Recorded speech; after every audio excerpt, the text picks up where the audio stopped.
नमस्कार। आकाशवाणी जयपुर अजमेर से प्रस्तुत हैं प्रादेशिक समाचार।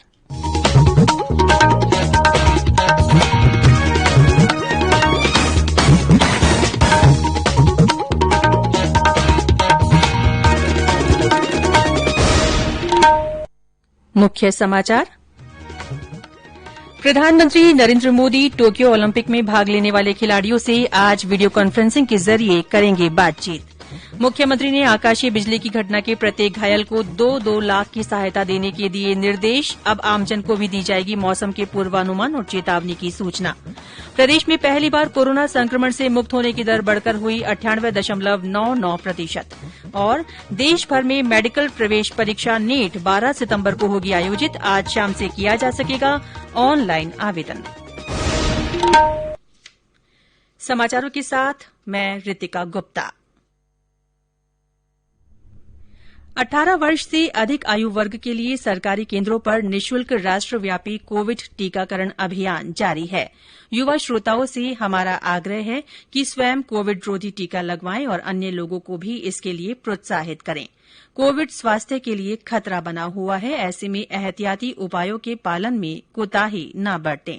जब तक जरूरी न हो घर से बाहर न निकलें और इन सरल उपायों का पालन करें।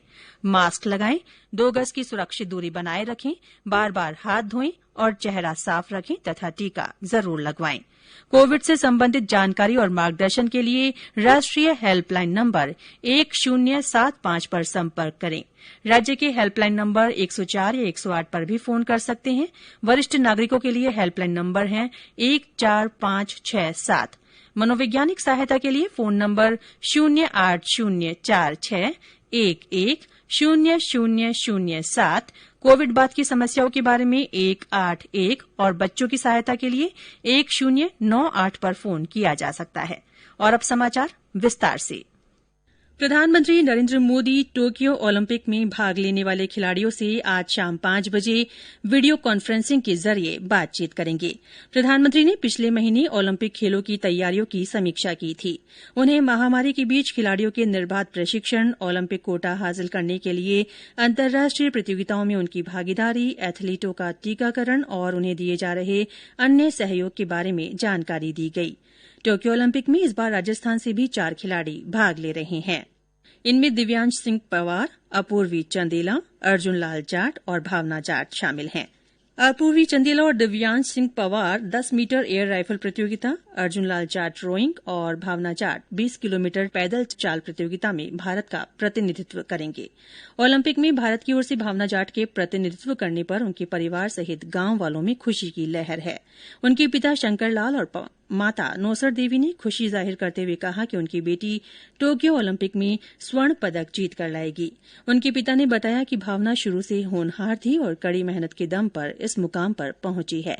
उनकी माता ने भी उनके लिए शुभकामनाएं व्यक्त की।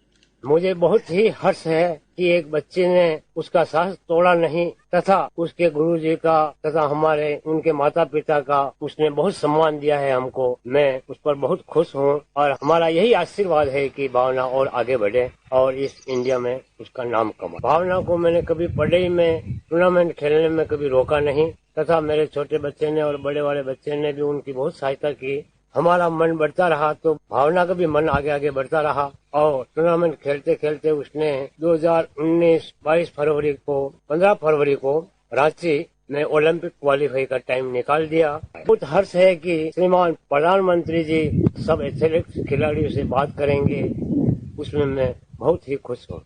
बढ़िया लग रही मन तो माँ बेटी बहनी तो मैंने आगे बढ़ाया दूजो। मैं तो माँ की स्थिति तो गांव वाले ही जाने सब जाने। बटे जीत नहीं आई 1.5 साल हो गया मन बात करता ने जीत ना आई, मेहनत कर रही है। पहला मेडल आई बन को उम्मीद है जो पूरी भगवान कह रही। इसके अलावा भावना के गांव में शुरुआती प्रशिक्षक रहे सरकारी विद्यालय के पीटीआई हीरालाल कुमावत ने भी भावना को प्रोत्साहित किया। उनको प्रसन्नता है कि अब वो ओलंपिक में भाग लेकर देश का प्रतिनिधित्व कर रही है। उन्होंने भावना को शुभकामनाएं दी। मैं तो यही भावना जाट के लिए विश करना चाहता हूँ कि मेरी एक फर्स्ट स्टूडेंट और मेरी बेस्ट प्लेयर है जो आज एक ग्रामीण स्तर से उठकर एक ओलंपिक का हिस्सा बनने जा रही हूँ। तो इसलिए मैं तो ये कहना चाहता हूँ कि यदि वो आज एक ओलंपिक में यदि गोल्ड मेडल लेके आए और आज यदि वापिस इस ग्रामीण परिवेश की धरती पर मिले तो मेरी जो पूरी ट्रेनिंग मैं इस देश के नाम पर समर्पित हूँ। मेरे पूरा जीवन, मेरा पूरा समय मैं दान करने को तैयार हूँ भावना जाट के लिए और आने वाले कई खिलाड़ियों के लिए। भावना जाट राजसमंद जिला मुख्यालय से 45 किलोमीटर दूर रेलमगरा के पास स्थित गांव काबरा की रहने वाली हैं। एथलीट भावना ने नेशनल चैंपियनशिप में 20 किलोमीटर पैदल चाल में राष्ट्रीय रिकॉर्ड बनाते हुए ओलंपिक में जगह बनाई है। भावना ने यह रिकॉर्ड 1 घंटे 29 मिनट 54 सेकंड में 20 किलोमीटर पैदल चलकर बनाया। भावना किसान परिवार से ताल्लुक रखती है। उनके 2 बड़े भाई हैं। परिवार की आर्थिक स्थिति कमजोर है। उनके पिता महज 2 बीघा जमीन पर खेती करके परिवार पाल रहे हैं। आर्थिक तंगी के कारण भावना को कॉलेज की पढ़ाई बीच में छोड़नी पड़ी। बता दें कि भावना का बचपन भले ही गरीबी में बीता, मगर वह अपने बुलंद हौसलों के दम पर कामयाब हुई है।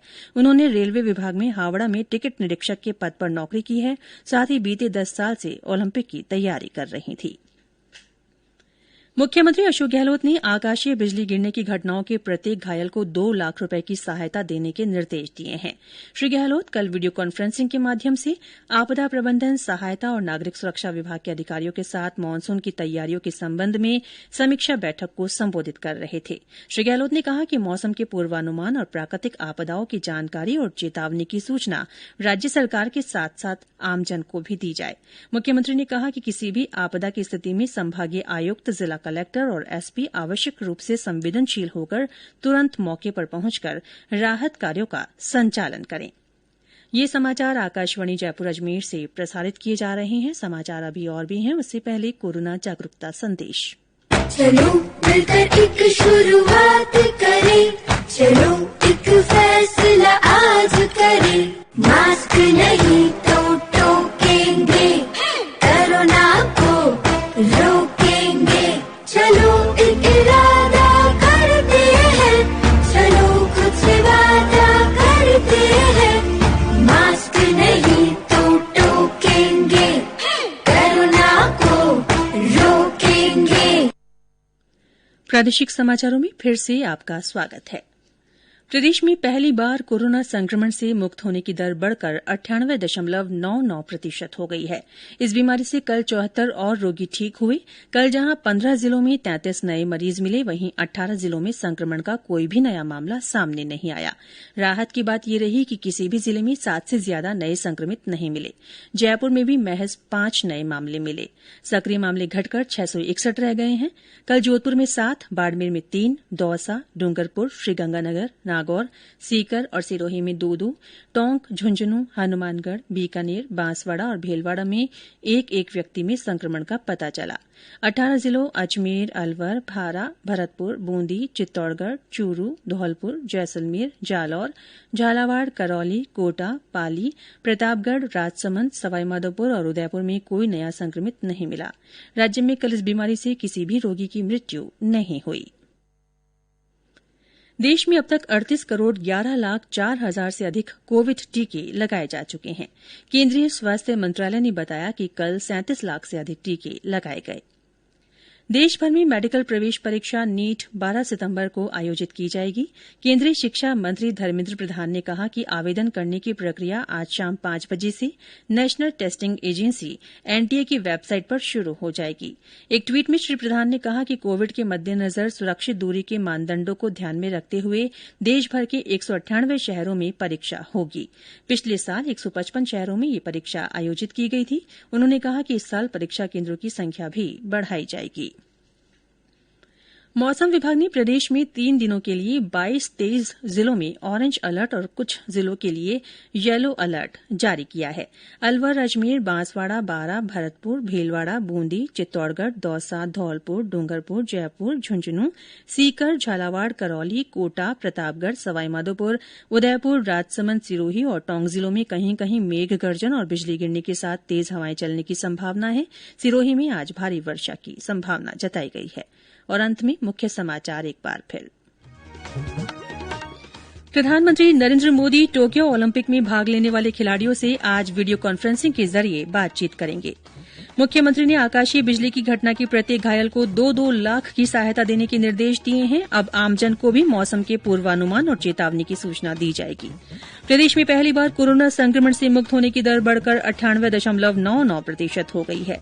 और देशभर में मेडिकल प्रवेश परीक्षा नीट 12 सितंबर को आयोजित होगी। आज शाम से ऑनलाइन आवेदन किया जा सकेगा। इसी के साथ प्रादेशिक समाचार बुलेटिन समाप्त हुआ। हमारा अगला बुलेटिन हिन्दी में दोपहर 12:30 बजे प्रसारित होगा। नमस्कार।